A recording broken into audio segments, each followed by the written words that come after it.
주님을 사랑하는 마음에 대한 이야기를 나누어 보려고 합니다. 이 시리즈 첫 시간에 우리들이 최고이신 그분을 예배하는 것, 예배에 대한 이야기를 했어요. 우리가 예수님을 사랑한다면 우리들의 삶에 어떤 일들이 일어날 수 있을까?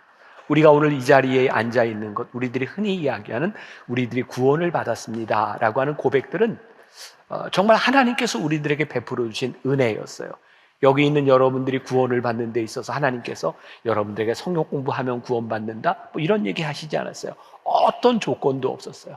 우리는 모두 하나님의 사랑을 입은 존재들입니다. 그런데 이제 우리가 주님을 사랑한다라고 할 때 우리들의 삶에는 다른 변화가 일어나게 되겠죠. 어떻게?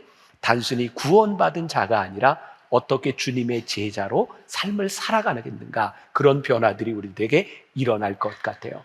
이번 시리즈를 진행하면서 제가 책을 몇 가지 소개하는데 그 중에 하나가 데이빗 플랫의 Radical Together라고 하는 책입니다. 이 책 첫 부분에 이런 얘기가 나와요. 오늘날 교회는 좋은 일을 하면서 본질을 잃어간다. 교회가 좋은 일을 하면서 본질을 잃어간다. 문제의 핵심은 좋은 일이 아니라는 거예요. 누구에게 좋은 일을 하는가, 그것이 문제의 핵심이라는 말입니다. 오늘 제가 이 말씀을 준비하면서 본문을 택한 이유가 오늘 본문 말씀 6절 때문이었어요. 자, 6절 우리 같이 한번 다시 봅니다. 시작. 예수께서 이르시되 가만두라, 너희가 어찌하여 그를 괴롭게 하느냐, 그가 내게 좋은 일을 하였느니라. 향유 옥합을 깨뜨렸던 그 여인이 한 일을 보면서 예수님이 뭐라고 말씀하셨어요? 그가 내게 좋은 일을 하였느니라. 내게 좋은 일. 제가 이번 한 주간 계속해서 이 말씀을 묵상하면서 지나갔어요. 특별히 맥주감사주의를 지나면서 지난주에 여러분들에게 말씀을 드렸죠. 이 맥주감사헌금, 이 땅의 고아와 과부와 이 땅의 객이된 자들을 위하여 이 헌금이 쓰여지는 일. 하나님께서 우리들에게 명령하신 이 일은 하나님께 좋은 일이라는 생각을 합니다. 하나님께서 만나교회에 행하신 일들, 우리 교회가 하는 일들이 우리에게 좋은 일들이 아니라 하나님에게 좋은 일들, 그게 무엇일까? 3주 동안 우리들이 계속 영상을 보면서 왔던 이 품 프로젝트를 보면서 저에게는 그런 생각이 들었어요. 하나님이 참 기뻐하실 일들을 우리들이 프로젝트로 꿈꾸고 있다. 조금 전에 영상에서도 보았던 말씀 가운데 하나의 신명기 1장 31절 말씀, 우리 다시 한번 같이 봉독해 볼까요? 광야에서도 너희가 당하였거니와 사람이 자기 아들을 안는 것 같이 너희의 하나님 여호와께서 너희가 걸어온 길에서 너희를 안으사 이곳까지 이르게 하셨느니라. 하나님께서 이스라엘 백성들을 광야에서 안아주셨어요. 한번 생각해 보세요. 우리가 출애굽기, 레위기, 민수기, 이 신명기를 바라보면서 어쩌면 저들이 저렇게 패역할 수 있을까? 어쩌면 저렇게 우상숭배하며 범죄할 수 있을까? 근데 하나님이 끊임없이 그들을 안아주셨어요. 생각해 보니까 하나님 너무 낭비하시는 것 같아요. 어떻게 그렇게까지 그들을 안아주실 수 있었습니까? 근데 그들의 고백이 뭐예요? 하나님께서 우리를 안아주셔서 오늘 우리가 여기에 있을 수 있습니다. 오늘 본문에 나오는 여인의 행동을 바라보며 사람들이 이렇게 말합니다. 왜 허비하는가? 그들의 눈에는 이 여인이 향유 옥합을 깨뜨린 게 허비하는 것처럼 보였어요. 예수님께서는 그 여인을 바라보며 아니다, 그 여인이 나에게 좋은 일을 행하였다. 아마 우리가 하는 일들이 누군가에게 허비하는 일처럼 보인다면 저는 정말 제대로 된 일을 하고 있다는 생각이 듭니다. 하나님을 믿지 못하고 하나님의 마음을 모르는 사람들에게 허비하는 일처럼 보이는 그 일을 할 수 있는 것, 이게 우리 그리스도인이 가지고 있는 특권이 아닐까. 이 품 프로젝트를 준비하면서 몇몇 그룹의 인터뷰를 하게 되었고요. 어떤 지방의 소교회 목회자 자녀는 이런 이야기를 했어요. 부모님이 목회하시는 광주에서 광화문 직장까지 왕복 5시간이 걸려요. 신용이 있어야 지원할 수 있는 청년 임대는 제 경우에 그림의 떡이죠. 이주민교회 사역자를 인터뷰했습니다. 성남 인근 대학에 외국인 학생들이 엄청 많아요. 기숙사는 한정되어 있고 보증금 때문에 월세도 얻기 어려운 학생들을 위해 교회에서 기숙사를 마련해 주었지요. 이들에게 복음을 전하는 통로가 되길 바랐는데 결국 이주민교회가 갖고 있는 한계 때문에 유지 관리가 안 되어 문을 닫았어요. 신학생을 인터뷰했습니다. 변화산 기도회에 나오려면 2시 반에는 눈을 떠야 합니다. 교회에서 조금 더 가까운 곳에 거주하며 섬기고 싶은데 주변에 아무리 저렴한 곳도 늦가기 신학생에게는 높은 벽일 뿐입니다. 학교 기숙사에 살고 있는데 교회까지 거리가 멀고 기숙사 활동 때문에 교회 사역에 참여하는 것도 제한을 받습니다. 청년 임대주택이라고요? 6번이나 지원했죠. 그런데 다 떨어지고 이제 포기한 상황입니다. 그러고 보니까 우리 주변에는 광야를 살고 있는 젊은이들이 꽤 많이 있다는 생각이 들어요. 세상이 많이 좋아졌어요. 2024년을 살아가고 있는 이 땅에도 여전히 광야 속에 있는 젊은이들이 있어요. 물론 여기에 있는 여러분들 가운데도 광야의 시간을 지나가고 있는 사람들이 있을 것 같아요.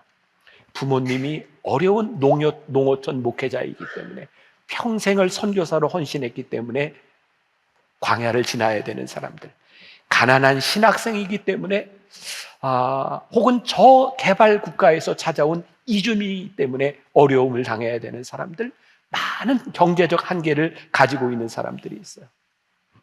우리들이 그 모든 사람들을 광야에서 끌어낼 수 있는 능력은 없어요. 저도 우리 교회도 그런 능력은 없습니다. 그러나 광야를 걷고 있는 누군가에게 우리들이 품이 되어줄 수는 있겠다.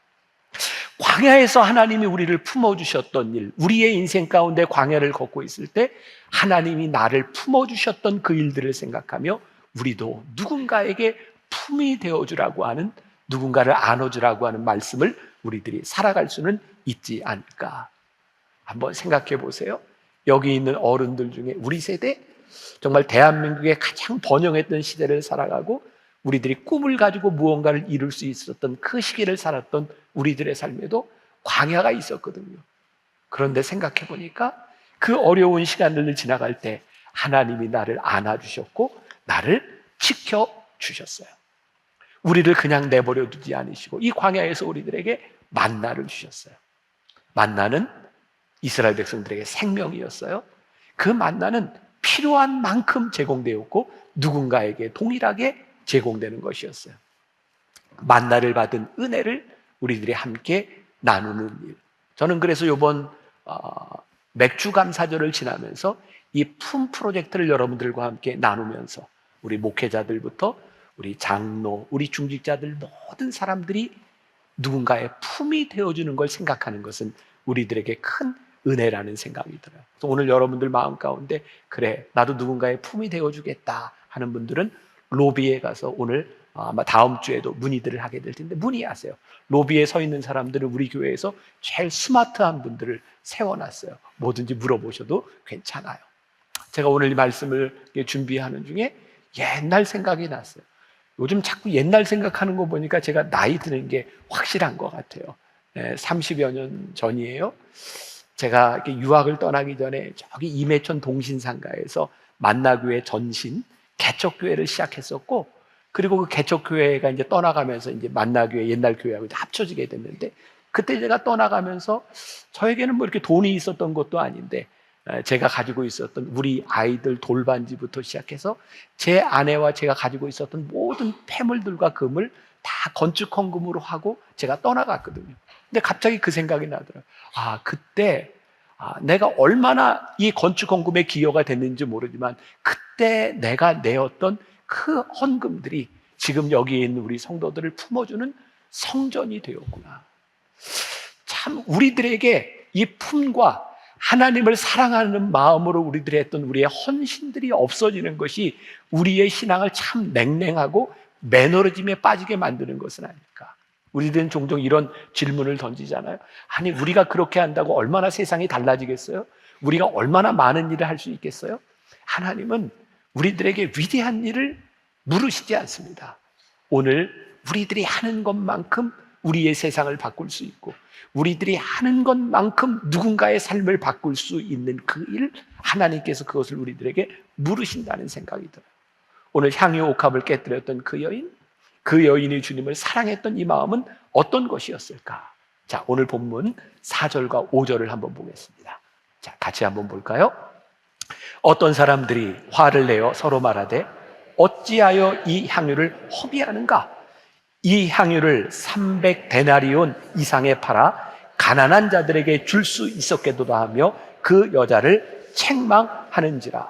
자, 지금 이 여자를 책망하고 있는 이 사람들, 이 여인을 책망하고 있는 사람들의 마음이 어떤 마음이냐면 가난한 사람을 돕고 싶은 마음이 있는 거예요. 근데 이 사람들이 이 여인을 바라보며 왜 허비하는가? 왜 이 어떤 사람들은 이 여인을 책망하고 있을까? 오늘 예수님을 사랑하기 때문에 하는 이 여인의 행동은 무엇이었을까? 우리가 누군가를 사랑하게 되면 우리의 삶의 초점이 나에게서 너에게로 변하게 됩니다. 저는 이렇게 늘 설교 준비를 하는 사람이니까 어디 가든지 좋은 책을 보거나 좋은 글을 보면 늘 이렇게 메모하는 습관이 있어요. 제가 제 친구 목회자들과 함께 어떤 카페에 갔는데 글쎄 화장실에 갔더니 너무 좋은 글귀가 있는 화장실에서 썼어요. 자, 이런 글이었어요. 누군가를 좋아하면 그 사람에게 좋은 것을 해주고 싶고 그 사람을 사랑하면 그 사람을 더욱 알고 싶어집니다. 우리가 주님을 사랑한다면 주님이 원하는 일, 주님의 마음들을 우리들이 돌아보게 될 것 같아요. 그리고 우리들이 누군가를 사랑하게 되면 그 사랑으로 인하여 나에게는 조금 더 소홀해질 수도 있는 것 같아요. 우리들이 영적으로 충만했을 때를 생각해 보니까 우리들에게 그런 마음이 있었거든요. 아, 내가 주님을 위하여 살아가는 내 삶이 혹시 내가 이 세상에서 능욕을 받는다 할지라도 내가 능히 이길 수 있습니다 라고 하는 자신감이 우리들에게 있었어요. 종종 은혜가 충만한 우리들의 모습을 보며 누군가 이해하지 못하고 너 왜 그렇게 사냐고 이야기했던 때를 우리들이 기억할지 몰라요. 향유 옥합을 깨뜨렸던 그 여인을 바라보며 어떤 사람들이 화를 내어 서로 말하되 라고 했던 것처럼 주님을 사랑하는 사람들을 주님을 사랑하지 않는 사람들이 어떻게 이해할 수 있겠습니까? 오늘 여러분들에게 그런 질문과 도전을 던지고 싶어요. 지금 여러분들의 삶에는 주님을 사랑하기 때문에 여러분들이 하는 일로 인하여 주님을 사랑하지 않는 사람들이 이해할 수 없는 일들이 여러분들의 삶에 종종 일어나고 있습니까? 이거 우리 잃어버리면서 우리의 마음이 많이 차가워지지 않았나? 오늘 본문 말씀을 한번 상상해 봅시다. 이 여인이 잔치자리에 왔을 때 이 여인은 주변의 사람들 하나도 개의치 않았어요. 여인이 예수님의 발 앞에 가서 눈물을 흘렸고 자기의 머리카락으로 예수님의 발을 씻어요. 야, 돌출된 행동이죠. 그런데 중요하게 구분해야 될 것이 있다. 이 돌출된 행동이 나를 드러내는 것인가 아니면 주님을 드러내는 것인가. 분명히 돌출된 행동을 하고 있지만 이 여인은 다른 사람들이 자기를 바라보는 곳에 신경을 쓰는 것이 아니라 오직 주님께 집중되어 있는 것을 보게 돼요. 우리 가슴이 뜨거운 사람들이 하는 행동들은 가슴이 차가운 사람들을 놀라게 하는 일들이 참 많아요. 이게 잘 이해가 되지 않는다면 여러분들 한번 뜨겁게 연애했던 시절을 생각해 보세요. 있었어요? 제 아내하고도 제가 이제 그런 얘기를 했는데 제가 대학원을 다니면서 연애를 했는데 지금도 생각하면 내가 왜 그랬는지 이해가 잘 되지 않아요. 그래서 사람들이 이해할 수 없는 일들인 거죠. 제가 우리 교인들 종종 결혼을 반대하는 사람이 있을 때 이런 얘기를 합니다. 그냥 놔두세요. 저렇게 연애할 때 반대하면 불만 더 붙습니다. 일단 놔두세요. 뜨겁게 연애하면 다른 사람들이 눈에 보이지 않습니다. 그 사람이 눈에 들어옵니다. 근데 그때가 제일 행복한 거예요. 우리가 예수를 믿으면서 우리들의 삶의 행복을 잃어버린 것은 주님을 뜨겁게 사랑하지 않기 때문인 것 같아요. 제가 오스왈드 챔버스를 굉장히 좋아하죠. 이번 12주 시리즈를 지나면서 주님은 나의 최고봉에 있는 글들을 제가 많이 인용하고 있어요. 제가 오스왈드 챔버스의 그 순종의 길이라는 전기를 바라보며 제 가슴이 참 아리고 제 가슴이 뛰었던 이유 가운데 하나는 오스왈드 챔버스가 평생을 그런 고민 가운데 살았거든요. 사역자로서 내가 지금 하는 일들을 통하여 하나님의 영광이 드러나고 있습니까? 내가 순종의 길을 가고 있습니까? 끊임없이 고민했던 그 마음들이 저에게 느껴져서 저는 오스왈드 챔버스가 너무 좋아요. 베드로전서 4장 11절에 보니까 이런 구절이 있어요. 만일 누가 말하려면 하나님의 말씀을 하는 것 같이 하고 누가 봉사하려면 하나님이 공급하시는 힘으로 하는 것 같이 하라. 이는 범사에 예수 그리스도로 말미암아 하나님이 영광을 받으시게 하려 함이니 그에게 영광과 권능이 세세에 무궁하도록 있느니라. 아멘. 제가 이제 계속 이야기하겠지만 우리들이 어떻게 보면 예수님을 사랑하고 예수님의 영광이 드러나고 주님만 드러나는 것이 이게 참 무의미한 일일 것 같은데 그게 우리들에게 얼마나 큰 축복인지 그것은 최고이신 주님을 사랑하는 사람만이 맛볼 수 있는 거예요. 사랑한다는 증거는 우리들이 그분을 의식하며 살아간다고 하는 거죠. 사랑의 가장 큰 특징은 상대방을 의식하는 거예요. 우리가 하나님을 믿는다고 하면서 여러분들 오늘 예배를 드리면서 혹시 이런 결심을 하고 온 분이 있는지 모르겠어요. 나는 오늘 예배를 드리고 절대로 하나님의 말씀에 순종하지 않고 살 거야. 혹시 이런 결심으로 오신 분 있으세요?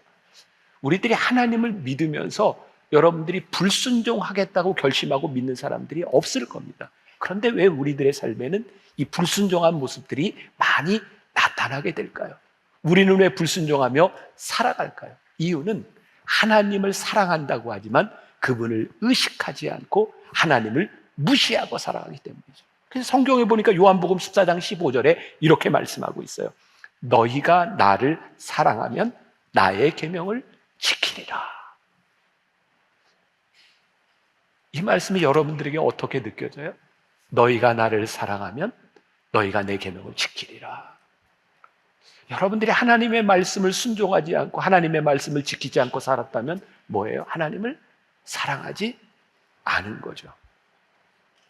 출애굽기 20장 19절 말씀에 보면 이 말씀은 이런 배경이에요. 이스라엘 백성들이 출애굽하는 중에 우상 숭배하고 하나님께 불순종했던 그 상황 가운데서 출애굽기 20장 19절 제가 읽어드립니다. 모세에게 이르되 당신이 우리에게 말씀하소서 우리가 들으리이다. 하나님이 우리에게 말씀하시지 말게 하소서 우리가 죽을까 하나이다.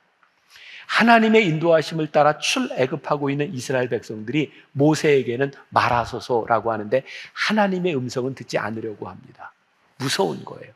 오스왈드 챔버스는 주님은 나의 최고봉에서 이렇게 얘기합니다. 우리는 주의 종의 음성을 듣고 싶어 하지만 하나님의 음성은 거부합니다.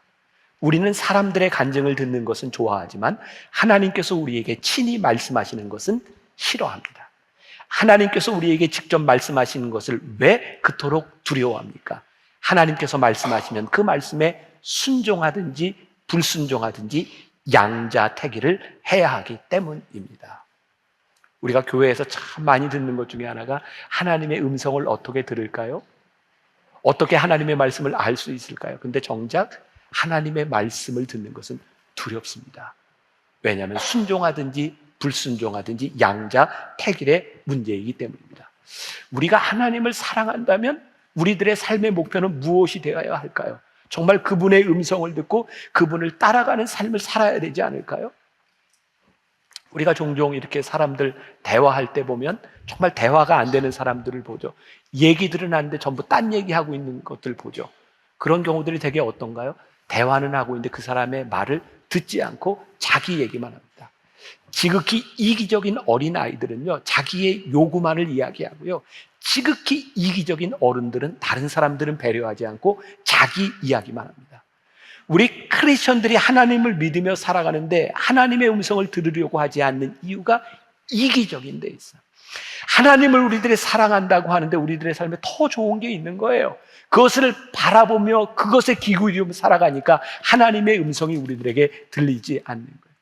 하나님을 의식하며 살아간다고 하는 걸 조금 더 깊이 한번 생각해 보겠습니다. 대부분 우리들이 하나님을 의식한다라고 생각할 때 우리는 어떤 걸 생각하냐면 내 인생의 굉장히 중요한 결정의 순간에 내가 하나님을 의식하고 우리들이 무언가를 결정해야 돼라고 생각하죠. 근데 진짜 하나님을 의식하며 살아가는 것은 우리들의 인생의 중요한 순간에 일어나는 일이 아니에요. 여러분, 가정들, 부부간의 관계가 깨어지는 일들을 보세요. 마치 어떤 중요한 일 하나 가운데서 깨어진다고 생각하지만 사실은 아주 일상적인 사소한 일 가운데에서 신뢰가 깨어질 때 한 사건이 그것을 촉발시킬 뿐이지 사실은 아주 사소한 일에서부터 관계가 깨어지는 것을 보게 됩니다. 일상적인 말과 일상적인 행동들에 대한 문제입니다.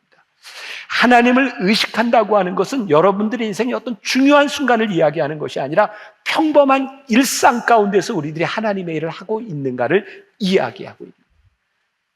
제가 종종 설교하면서 이런 거는 제가 말로 하는 것보다 글로 하는 게 좋겠습니다. 이렇게 말할 때가 있죠.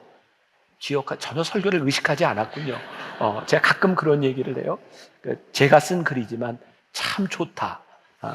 그리고 이런 글을 들으면서 감동이 되거나 안 되거나 느낌이 없는 건 여러분들의 정서적인 문제다. 제가 그렇게 얘기를 하죠. 제가 지금 그런 글을 읽으려고 해요. 마음의 준비 되셨어요? 이거 잘 안 된다, 오늘. 네, 자. 진정한 사랑의 관계는 기념일에 행하는 특별한 이벤트가 아니라 매일의 삶 속에서 깨어지지 않는 존중과 배려의 일들입니다. 하나님을 의식한다는 것이 이벤트가 아니다라는 말을 기억하면 좋겠습니다. 이벤트는 쌓여진 일상을 축하할 때 진정한 의미를 가지게 됩니다. 예배는 바로 그런 이벤트가 되어야 합니다. 만일 오늘 여러분들이 이 예배 시간에 주일날 한 번의 이벤트가 되어서 오늘 내가 하나님을 의식하려고 왔어 라고 생각한다면 이 예배는 올바른 예배가 아닙니다.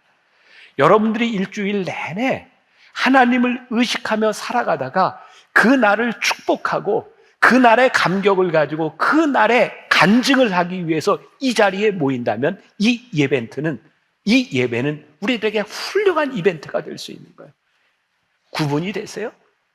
하나님을 의식하며 살아가는 것은 이벤트가 아니라 오늘 우리들의 평범한 일상 가운데서 역사하시는 하나님을 우리들이 어떻게 기억하며 살아갈 수 있느냐는 거예요.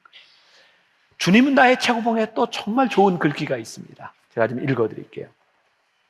하나님의 영으로 충만한 사람들이 보잘것없고 지겨운 일을 하면 신기하게도 그 일들이 거룩해집니다.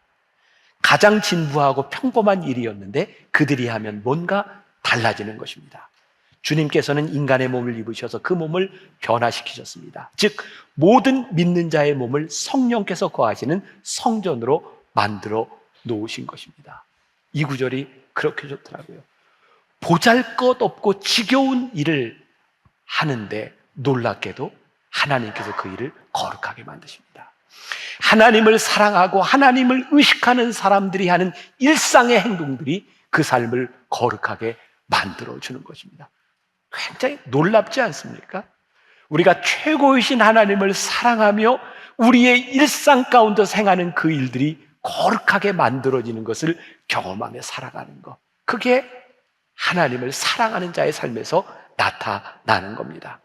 우리가 주님을 사랑한다는 가장 명확한 증거, 그것은 성스럽고 놀라운 일들이 있을 때 어떤 일을 하는 것이 아니라 일상적인 일들을 거룩하게 만들어 가는 것이죠. 우리가 주님을 사랑한다면 그 사랑하는 삶은 설렘과 떨림이 있지 않을까라는 생각을 해요.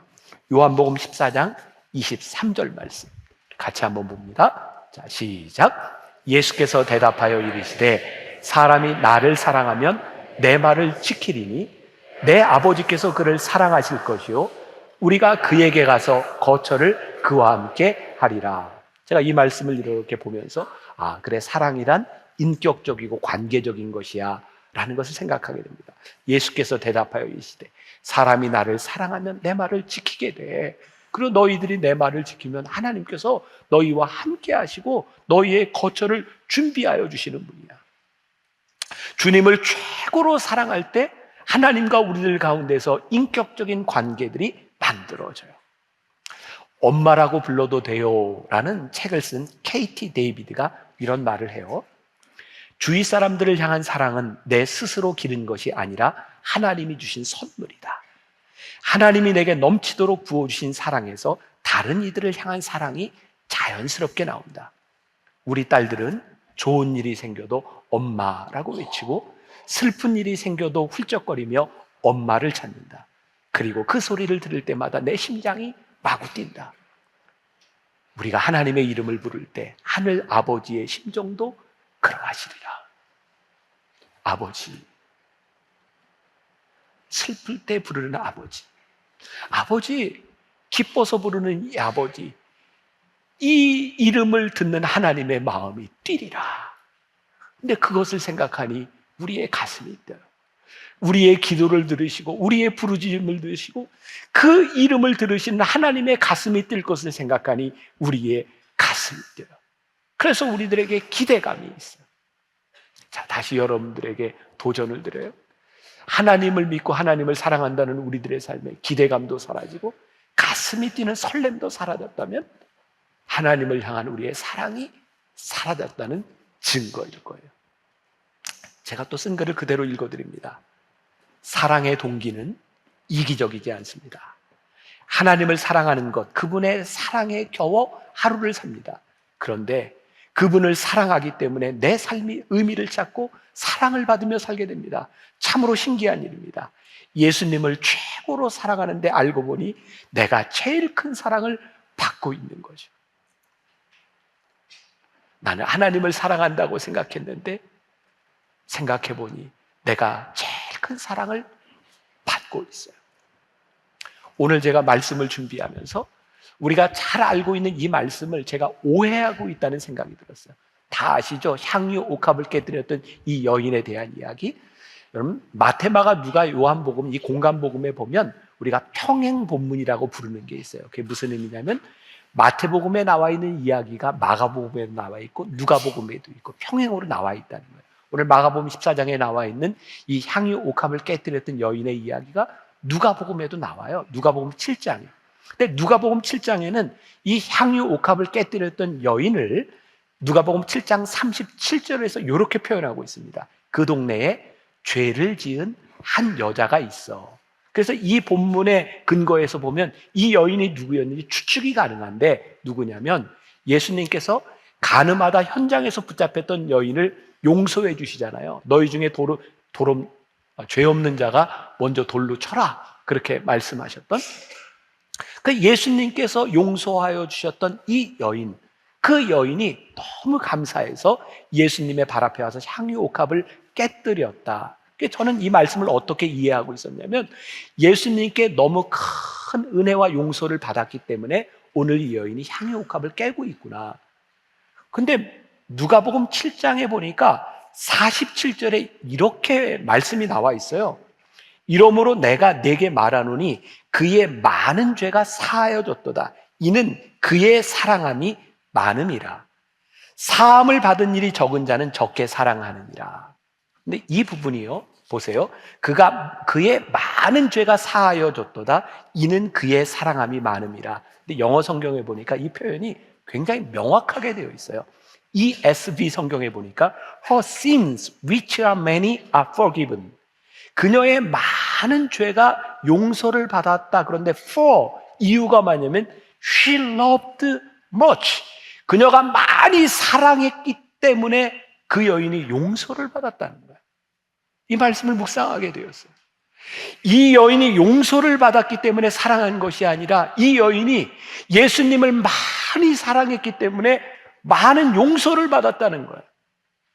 이게 교리적으로 보면 말이 안 되는 거예요. 아니, 우리들이 예수님을 사랑했기 때문에 용서를 받아? 우리가 구원을 받고 용서를 받는 것은 우리의 공로가 아니라 무제약적인 하나님의 사랑으로 용서를 받는 건데, 하나님의 사랑을 받았기 때문에 용서를 많이 받아? 이거 교리적으로 말이 안 되는 거예요. 근데 예수님께서 이렇게 말씀하셨던 의도를 생각해 보니까 이 여인이 예수님을 많이 사랑했기 때문에 많은 용서를 받았다는 게 이해가 되는 거예요, 제 머릿속에서. 어떻게 이해가 되냐면, 예수님을 많이 사랑하고 보니까 예수님이 나에게 주신 큰 은혜가 느껴지는 거예요. 예수님을 많이 사랑하고 보니까, 와, 내가 이렇게 큰 은혜와 이 큰 죄사함을 받았구나. 이 여인이 예수님을 사랑하는 것만큼이나 이 여인에게 큰 용서가 느껴지는 거예요. 우리는 이 여인이 향유 옥합을 깨뜨렸던 그 행위, 300데나리온이나 되는 그 향유 옥합을 깨뜨렸다고 하는 것에 집중하고 있는데, 예수님이 관심을 가지는 것은 향유 옥합을 깨뜨린 게 아니었어요.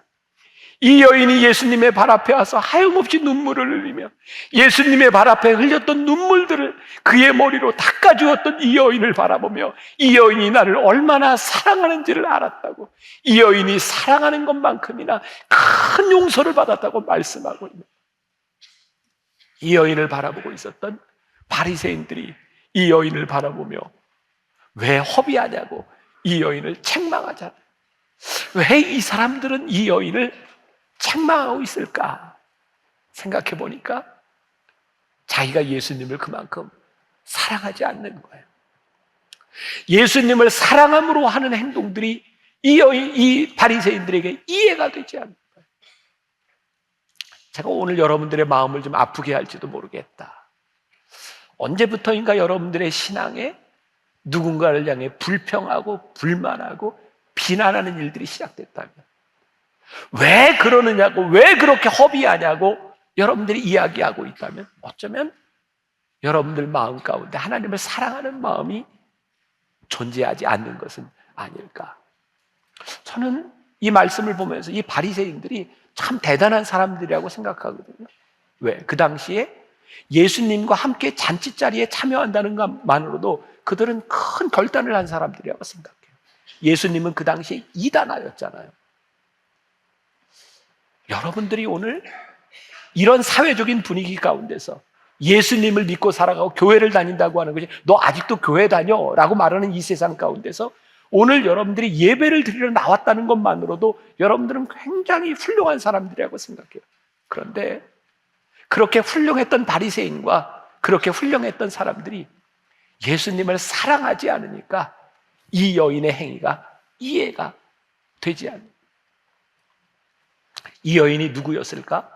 신학적으로 이 여인의 어떤 그 정체를 좀 이렇게 알고 싶어하는 많은 노력들이 있었지만, 한 가지 분명한 게 있어요. 이 여인이 예수님이 십자가에 달리실 때, 그때 예수님 십자가 아래에 있었던 여인 중에 하나였을 거예요.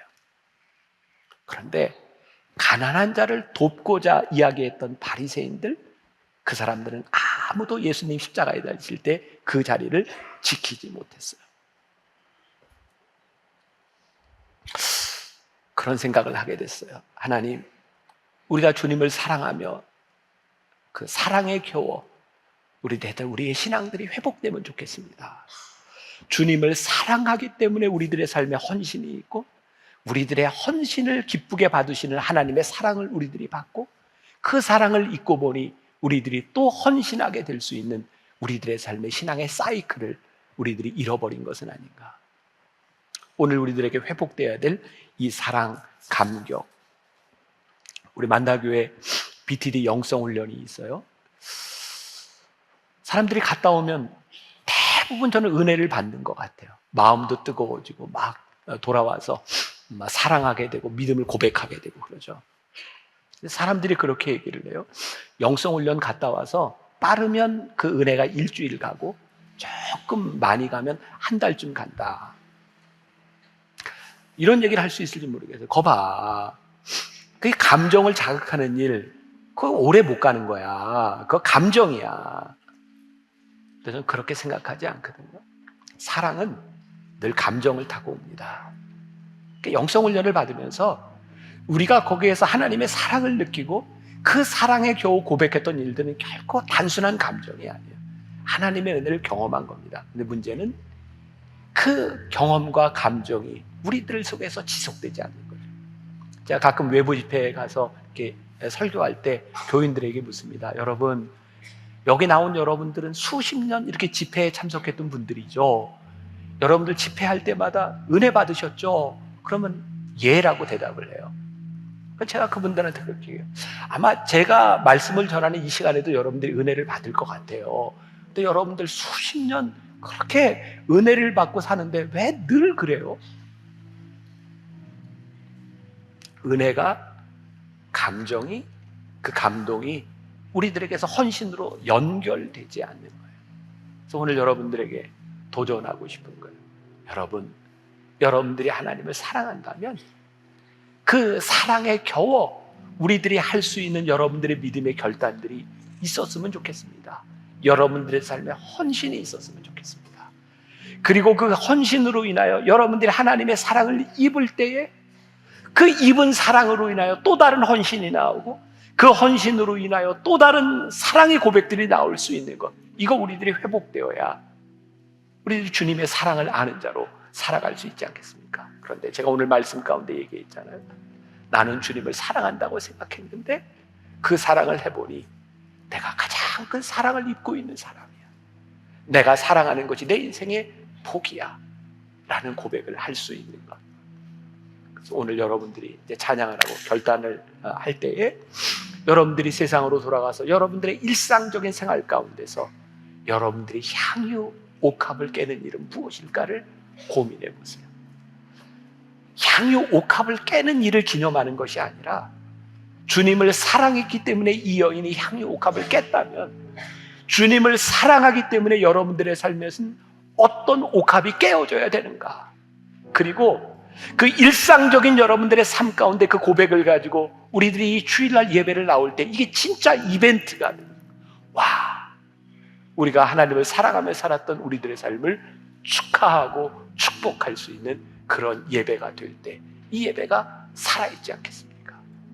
이 예배가 여러분들에게 감격스러워야 되지 않겠습니까? 이 예배로 인하여 여러분들의 눈에 눈물이 나고 여러분들의 가슴이 뜨거워야 되지 않겠습니까? 오늘 여러분들에게 도전합니다. 그 사랑으로 향유 옥합을 깨는 일주일을 지나고 다시 돌아올 수 있기를 간절히 소원합니다. 부활하신 예수님께서 옛 생활로 돌아가 있었던 제자들에게 오셔서 다시 그들에게 사명을 맡겨주시는 그런 장면입니다. 그러니까 오늘 이 말씀을 우리들의 신앙에 우리들이 대입해야 되는 거예요. 자, 우리들에게 찾아오셔서 주님은 우리들에게 어떤 사명을 말씀하시는가, 그 말씀이 우리들에게 적용돼야 되겠죠. 실존주의 철학자인 킬케고르는 22살 대학생 시절에 일기에 이런 글을 남겼습니다. 온 세계가 다 무너지더라도 내가 꽉 붙들고 놓을 수 없는 진리, 내가 그것을 위해 살고 그것을 위해 죽을 수 있는 진리를 나는 발견해야 한다. 자, 저는 개인적으로 이런 생각을 합니다. 우리 인생의 불행은 살아야 될 이유를 모르는 삶을 사는 것과 죽어야 할 이유를 알지 못하고 죽는 것이라고 생각해요. 오늘 여러분들에게 도전을 좀 드리려고 해요. 이 사명에 대한 말씀을 들으면서 하나님, 제 삶에 살아야 될 이유, 그리고 내가 이렇게 살다 죽어도 괜찮다고 생각할 수 있는 그 이유가 우리들에게 있었으면 좋겠습니다. 이 사명이라는 말, 영어 단어로 보면 두 가지가 있어요. 여기 컬링이라고 하는 말과 미션이라는 말이 있습니다. 이 단어를 보면 누군가 우리를 보냈구나, 누군가 우리를 불렀구나, 그리고 우리들에게 주어진 일이 있구나라는 것을 생각하게 되죠. 저는 사명을 이렇게 생각합니다. 무엇 때문에, 무엇을 위하여 살아가야 될 이유. 여러분들은 무엇 때문에 살아가고 무엇을 위하여 살아가는가, 이것이 분명해야 되겠다. 오늘 예수님께서 베드로에게, 제자들에게 찾아오셔서 이렇게 물으셨어요. 내가 나를 사랑하느냐? 내가 나를 사랑하느냐? 내가 나를 사랑하느냐? 그리고 내 양을 먹이라고 말씀하셨어요. 3번씩이나 물으신 이유가 있을 것 같아요. 그리고 이 사명이 결코 쉽지 않다는 것을 알 수 있어요. 누구나가 사명자가 될 수 있지만 주님은 누구나 아무에게나 사명을 맡겨주셨던 것 같지는 않아요. 바로 이 3번의 물음을 통하여 관계를 확인하시고, 오늘 우리들이 하나님을 믿는데 하나님과의 관계 속에서 우리가 사명자가 되면 우리들에게 나타나는 현상이 하나 있다. 그것은 시간을 허비하지 않는 인생을 살아간다. 혹시 오늘 말씀을 듣는 여러분들 가운데 내 인생을 나는 허비하고 있어 라고 생각되는 분이 있다면, 자, 이 허비하고 있다고 하는 것이 아무것도 하지 않는다는 것이 아니에요. 나는 분명히 열심히 살아가고 있는데 내 삶에 의미가 없어 라고 생각하는 분들이 있다면 오늘 사명에 대하여, 하나님이 나에게 주신 사명이 무엇인가를 한번 생각하는 계기가 되었으면 좋겠어요. 저는 이 사명이라고 하는 것은 결코 낭만적인 일이 아니라고 생각해요.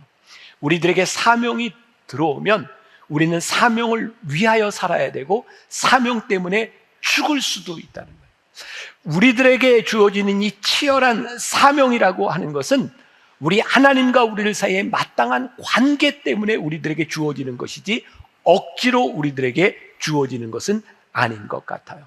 사명이 우리들 가운데 들어오면 우리들에게는 자연스럽게 책임감이 생기는 것 같아요.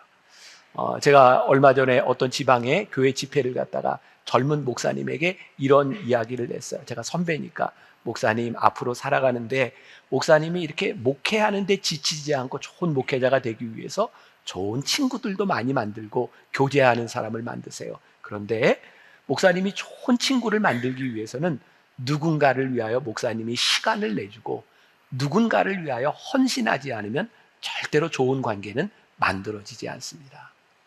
우리가 사명자가 되고 무언가에 책임을 진다고 하는 것, 그 책임은 우리들로 하여금 분명히 사명의 삶을 살게 하거든요. 저는 어줍지 않게 왜 하나님이 저에게 계속 그런 마음의 부담을 주시는지 몰라요. 한국 교회에 대한 염려 같은 게 있어요. 하나님, 지금 이 시대의 한국 교회가 어떻게 될까요? 하나님, 만나교회에서 하고 있는 여러 가지 프로그램들이나 이것이 만나교회만의 것이 아니라 앞으로 한국교회에 어떤 도전을 줄 수 있을까요? 하나님이 제 속에 계속 한국교회에 대한 염려를 하게 하시면서 제가 깨닫게 되는 게 있어요. 아, 하나님이 나에게 이 사명을 주시는구나. 그리고 이 사명이 저에게 책임감으로 느껴지는 거예요. 오늘 여러분들의 삶에 어떤 사명, 어떤 책임감, 어떤 부담감들이 우리들에게 있는가? 이것이 우리들에게 얼마나 큰 축복인가? 우리가 적어도 하나님을 믿는 사람들인데 하나님과의 관계 속에서 우리들에게 주어지는 것이 있어야지 하나님과 무관한 삶을 살아간다면 우리들 그리스도인이라고 말할 수 없잖아요. 저는 지혜 있는 사람은 사명을 우선으로 생각하는 사람이라고 생각해요. 자, 그러면 여러분들에게 또 그런 도전을 드릴 수 있을 것 같아요. 여러분들은 여러분들의 인생에서 야, 이건 내 사명이야. 이건 내가 그래서 사명을 살아야 돼. 라는 여러분들의 삶의 우선순위가 있는가? 이미 많이 알려진 이야기죠. 이스라엘이 건국될 당시 아인슈타인을 이스라엘 국회에서 대통령으로 선임한 일이 있었습니다. 근데 아인슈타인이 그거 거부합니다. 아인슈타인이 이렇게 말을 합니다. 대통령 할 사람은 많이 있지만 물리학을 가르칠 사람은 그렇게 많지 않습니다. 나에게는 물리학을 가르칠 사명이 있습니다. 지난해에 제가 이스라엘에 갔다가 키부츠에서 며칠을 지나게 되었는데 거기에 있는 사람이 그런 얘기를 하더라고요. 벤구리온이라고 하는 이스라엘의 총리가 있었습니다. 근데 독특하죠. 이분이 총리를 하다가 중간에 사임을 합니다. 이유는 키부츠로 들어가기 위해서 사임을 해요. 이스라엘도 마찬가지입니다. 처음에 키부츠에 들어가서 이렇게 열심히 일을 하던 사람들이 점점 없어지는 시대가 되었고 벤구리온은 키부츠에 일할 사람이 없기 때문에 이렇게 이야기하죠. 이 나라에 수상을 할 사람은 많이 있습니다. 그러나 키부츠에 들어가서 일할 사람은 많지 않습니다. 그래서 그는 키부츠로 들어갑니다. 자, 제가 여러분들에게 하고 싶은 말이 있어요. 우리들에게 사명이 들어오면 지혜 있는 자가 되어요 사명을 생각하는 사람이 되면 우리들의 삶을 떠밀려서 살지 않습니다. 저는 가장 불행한 사람, 가장 불쌍한 사람이 누구냐? 떠밀려 사는 인생이라고 생각해요. 가끔 우리 주변에서 그런 얘기하죠. 어쩌다 보니 내가 여기 이렇게 있게 됐어. 누가 나를 그렇게 만들었어. 저는 가장 불행한 사람이라고 생각합니다. 사명자는 비겁하게 인생에 대하여 핑계를 대지 않습니다. 누구 때문에 밀려왔다고 이야기하지 않습니다. 하나님이 나를 부르신 그 삶에 대하여 내가 이렇게 결단하고 이 삶을 삽니다. 지금 여기에서 하나님께서 나에게 사명을 주셨습니다라고 말할 수 있는 것이 정말 복된 인생이에요.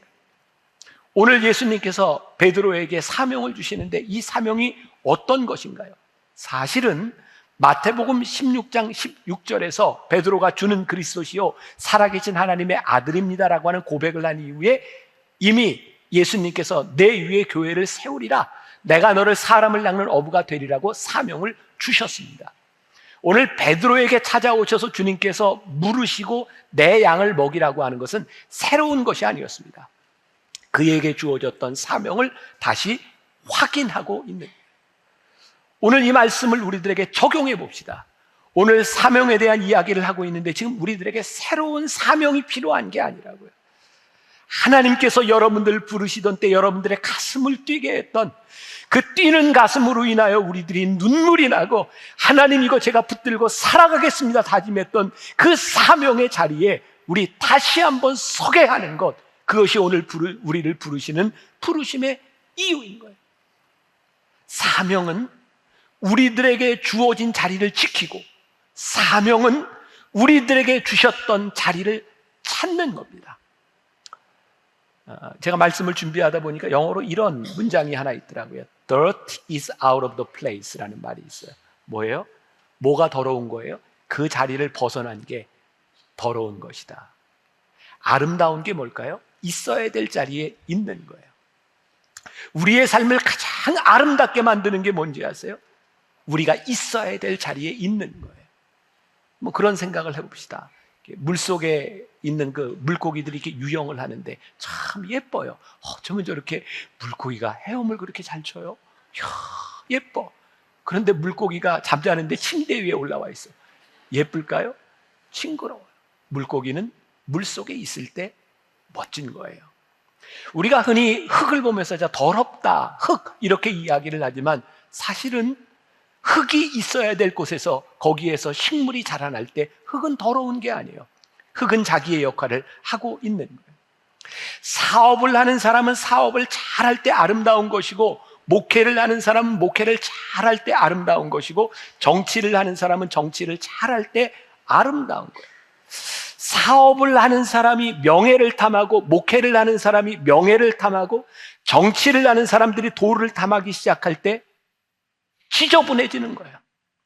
우리의 삶을 주변에 있는 사람들을 많이 보세요. 사명을 받지 못했기 때문이 아니라 사명을 받았던 자리에 있지 아니하고 그 자리를 벗어나기 때문에 수치스러운 일이 일어나고 불행한 일들이 일어나는 거예요. 자, 이것도 제가 이렇게 정리한 문장이지만 가끔 제가 설교 시간에 얘기하죠. 야, 참 어떻게 이렇게 멋지게 문장을 정리를 했을까? 그 중에 하나예요. 그러니까 잘 들어보세요. 최고의 사명은 바로 그 자리를 찾는 것이고, 충성은 그 자리에서 최선을 다하는 것이다. 별로예요? 최고의 사명은 그 자리를 찾는 것이고, 충성은 그 자리에서 최선을 다하는 거예요. 그러니까 사명과 충성이라고 하는 게 얼마나 멋진 일인지 몰라요. 내가 있어야 될 그 자리에서 최선을 다하는 것이 멋진 삶을 살아가는 거예요. 제가 목회를 하면서 지금 살아오면서 늘 그런 회의 같은 게 드는 게 있어요. 저도 이제 나이가 드니까 후배 좋은 목사님들, 선교사님들 있으면 소개하는 일들을 자주 해요. 근데 정말 선교를 잘했던 그 선교사를 소개해서 저로 인해서 우리 한국교회에 유명해진 분이 있어요. 근데 유명해지고 나서 그 자리를 떠나요. 어떤 젊은 목사님을 소개해서 사람들에게 많이 알려지게 되었는데 그 알려진 것으로 인하여 그 목회의 자리를 떠나요. 물론 하나님께서 사명의 자리를 옮겨주셔서 그 자리에서 사명의 자리가 바뀌는 것이 잘못된 것이 아니에요. 그런데 때때로 메뚜기처럼 좋은 자리를 찾아 떠나고 나보다 내가 조금 더 좋은 것을 향해 떠나가는 사람들을 보면 그것들이 그렇게 아름답게 보여지지 않는 거예요. 우리들이 있어야 될 곳에서 하나님이 우리를 부르시는 곳에 우리들이 있는가, 그 자리를 분명히 확인할 수 있는 것, 그것이 최고의 사명의 자리인 거예요. 자, 사명은 관계 속에서 시작된다고 하는 것을 생각해 보겠습니다. 예수님께서 베드로에게 오셔서 3번이나 내가 나를 사랑하느냐, 내가 나를 사랑하느냐, 내가 나를 사랑하느냐 물으셨어요. 저에게는 그런 생각이 들어요. 사명이 참 쉬운 일이 아니구나. 한 번의 감정으로 되는 것이 아니라 내가 나를 사랑하느냐는 분명한 관계 속에 들어가지 않는다면 이건 사명을 우리들이 감당할 수 없는 것이구나.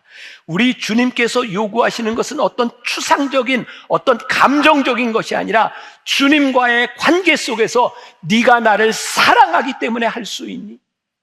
우리 하나님 믿는 사람들인데, 내가 주님 사랑합니다라고 고백하는 사람들인데, 우리들이 하고 있는 우리들의 삶의 자리에 사명이 내가 주님 사랑합니다라고 말할 수 있는 그 사명의 자리에 우리들이 서 있는가?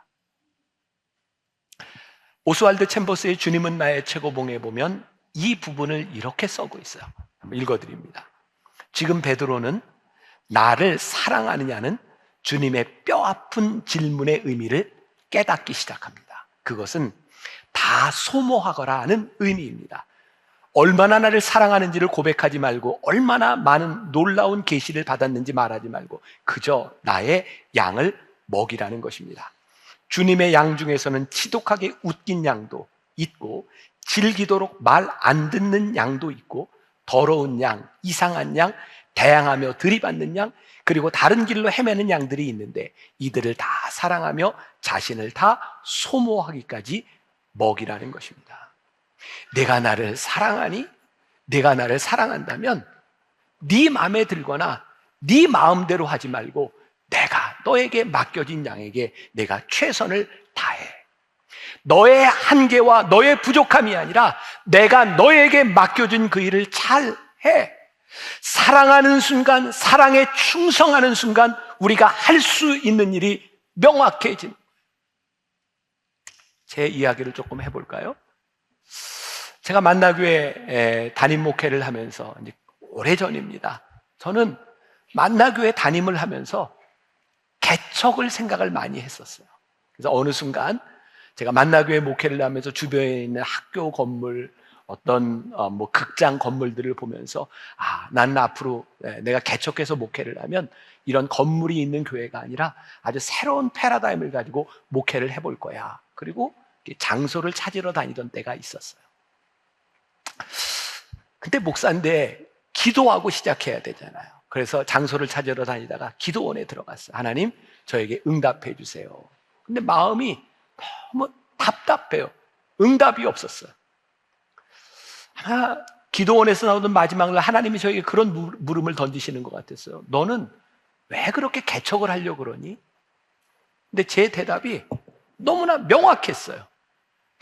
하나님, 저요 만나교회라는 이런 건물이 없이 제가 여기서 시작하지 않고 제가 새롭게 시작하면서 제 능력을 증명하고 싶어요.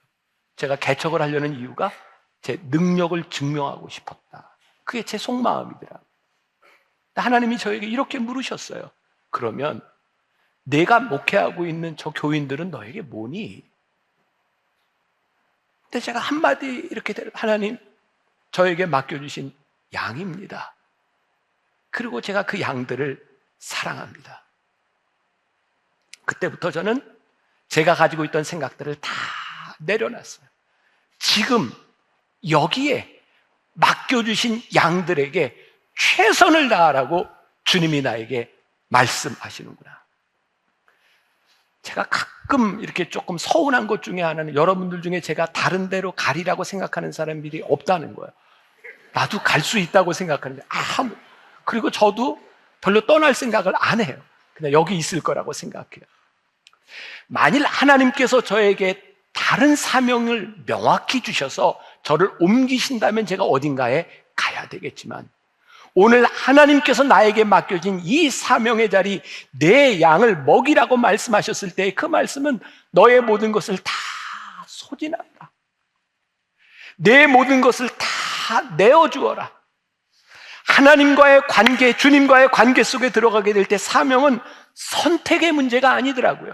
지금 나에게 주신 이 사명에 대한 충성에 대한 문제이지 선택에 대한 문제가 아니더라고요. 그러니 여러분들이 지금도 여러분들의 사명에 대하여 선택의 기로에 놓여 있다면 지금 하나님과의 주님과의 관계 속에 올바로 들어가 있지 않은 거예요.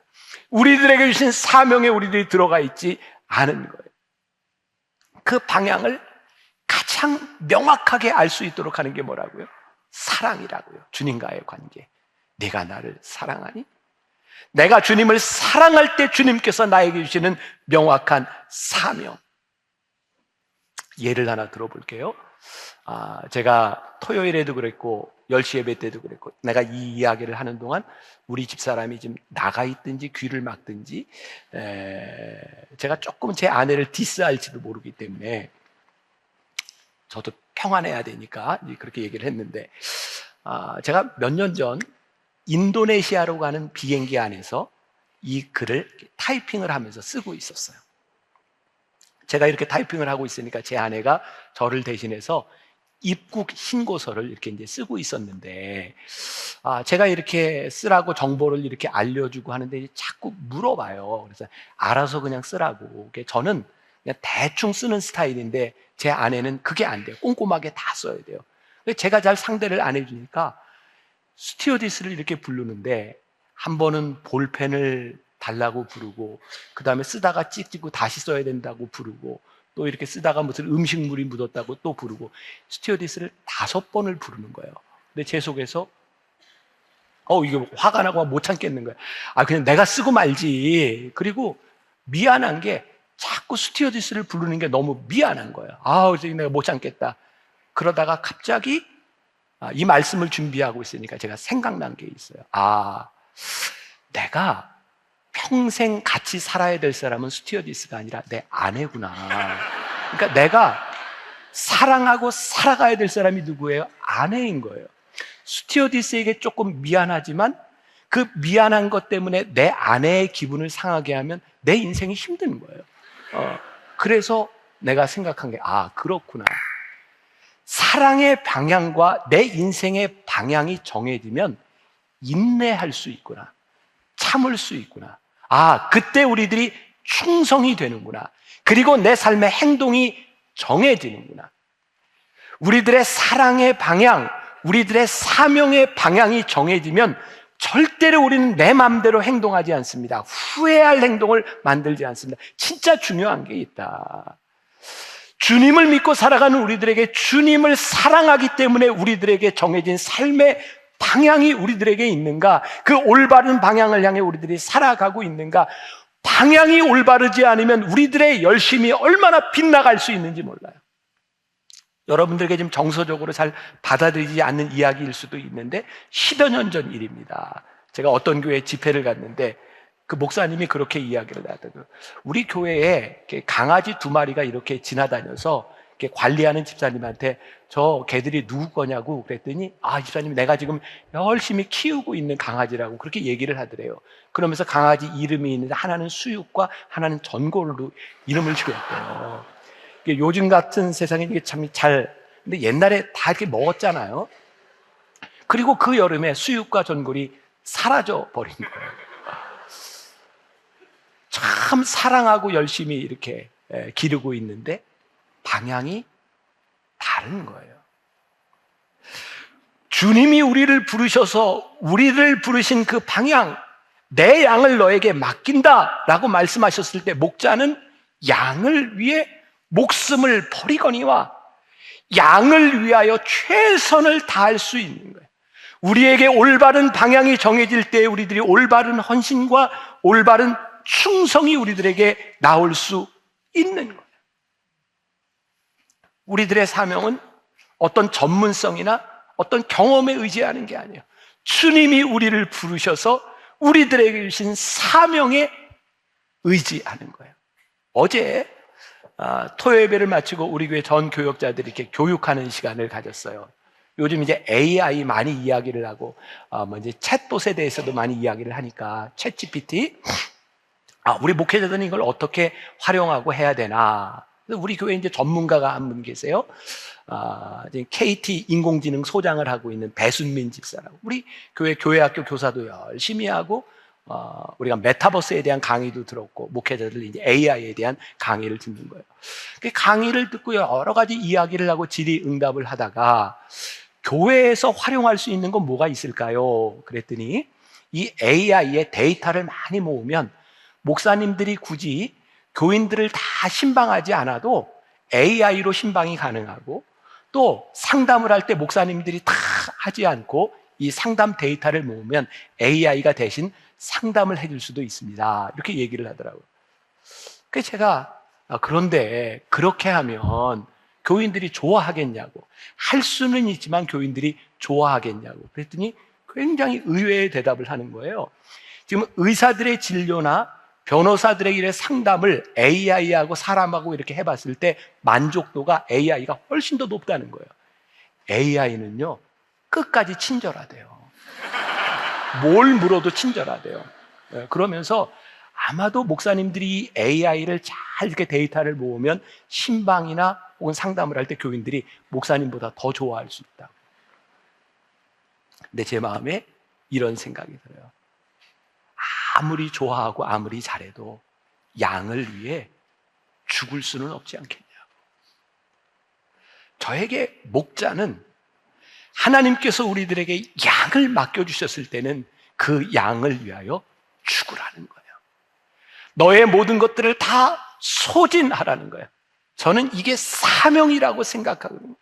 여러분들의 삶에 하나님이 주신 사명은 뭔지 아세요? 누구도 대체할 수 없는 주님께서 우리들에게 주신 사명으로 인하여 내가 죽을 수 있는 거예요.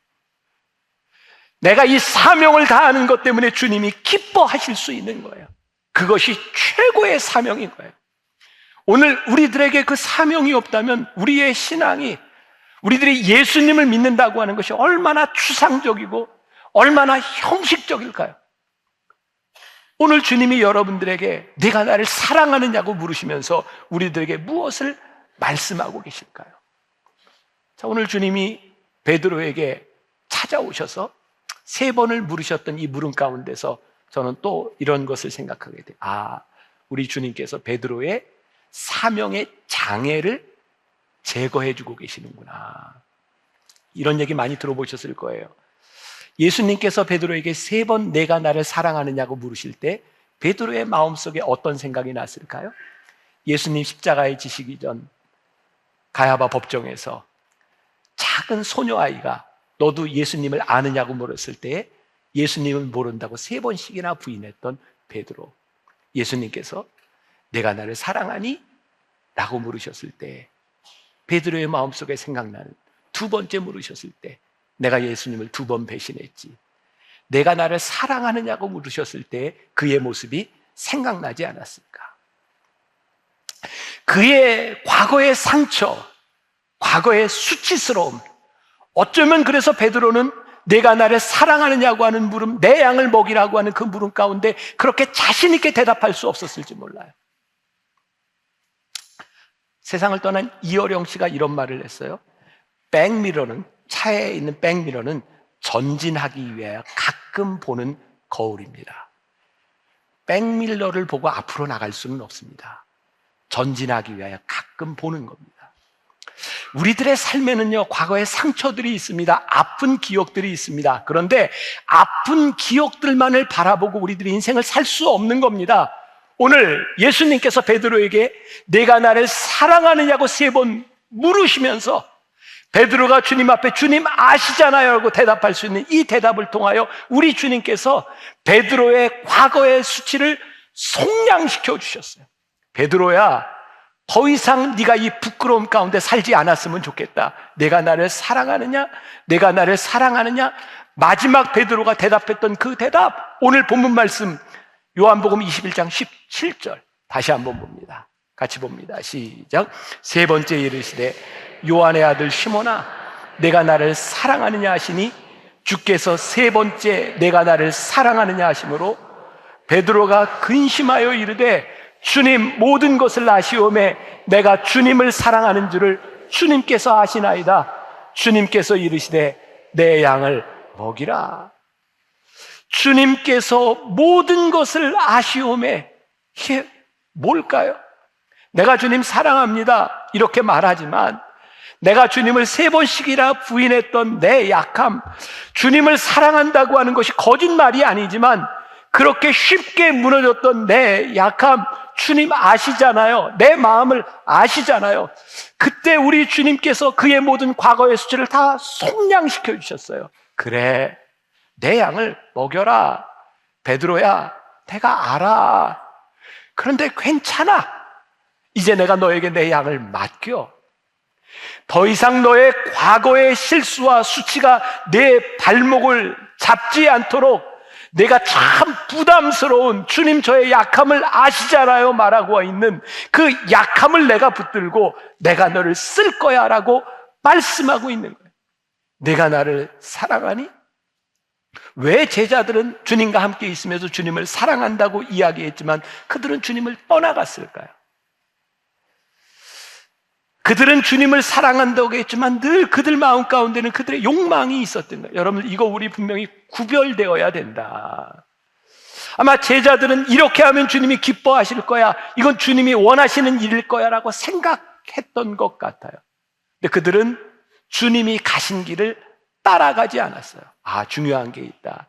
우리들의 착각은 주님이 하신 대로 따르는 것보다 어떻게 하면 주님이 좋아하시지라고 생각하는 거예요. 얼마 전에 제가 읽었던 레디컬 투게더에 보면 이런 이야기가 있어요. 하나님의 최고를 위하여 여러분들의 최선을 포기하십시오. 교회에서 일어나는 아주 최선의 일들이 최고이신 하나님을 거슬리고 있다면 그것은 옳은 일이 아닙니다. 주님을 바라보라는 거예요. 이것이 옳은 일인지를 구별하라는 거예요. 요한복음 15장 5절에 나를 떠나서는 너희가 아무것도 할 수 없느니라. 너희들이 주님 안에 있는지를 확인해 보라는 거예요. 너희의 사명이 올바른 길로 가고 있는지를 확인해 보라는 거예요. 말씀을 마무리합니다. 벌써 오래된 영화가 되었어요. 2012년에 나온 광해 왕이 된 남자라는 영화가 있어요. 제가 굉장히 인상적으로 보았는데, 광대였던 사람이 왕이 돼서 15일인가 왕 노릇을 합니다. 그러면서 왕이 되면 야, 이렇게 이런 일을 할 수 있구나라는 것을 생각하고 왕에 대한 욕심이 생기죠. 근데 결국은 모든 것들이 다 드러나게 되고 죽을 수도 있는 상황 가운데서 도승지가 이 광대를 살려줍니다. 그러면서 이렇게 이야기를 합니다. 진짜 왕이 되고 싶소? 아마 왕을 만들 수도 있었던 것 같아요. 이렇게 말을 합니다. 나라를 위한 일이라고 했소? 왕이 되고 싶소. 그러나 누군가가 죽어야 한다면 그만두겠어. 너무 멋있었어요. 제가 우리나라 정치를 보면서 그런 생각을 합니다. 위대한 일을 꿈꾸는 사람들이 참 많습니다. 와, 내가 대통령이 되면 이 많은 일들을 할 수 있겠지. 그런데 지금 그것 때문에 우리 앞에 누군가 눈물을 흘리고 아파하는 사람이 있다면, 나 때문에 이런 아픔을 당하는 사람이 있다면 나 그거 그만둘 수 있어. 하나님께서 우리들에게 주신 사명, 내 욕망을 이루기 위해서가 아니라 지금 내 앞에 주어진 일에 대한 최선과 하나님의 마음이 분명한 것에 대하여 우리들이 헌신할 수 있는 사람들이 나타나지 않는다면 우리들의 야망과 우리들의 꿈은 하나님의 일을 이루는 것이 아닐 수 있어요. 전 그런 생각을 합니다. 하나님이 드러나지 않는 어떤 것도 그것은 사명이 아니라 야망이다. 하나님이 영광을 받으시지 않는 그 어떤 것도 그것은 사명이 아니라 야망일 수 있다.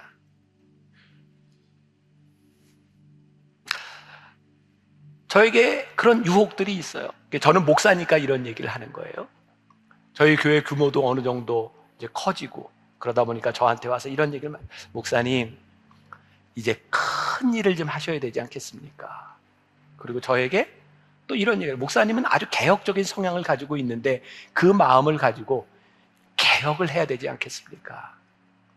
제가 이렇게 얘기합니다. 맞습니다. 근데 저에게는 비전, 꿈이 있습니다.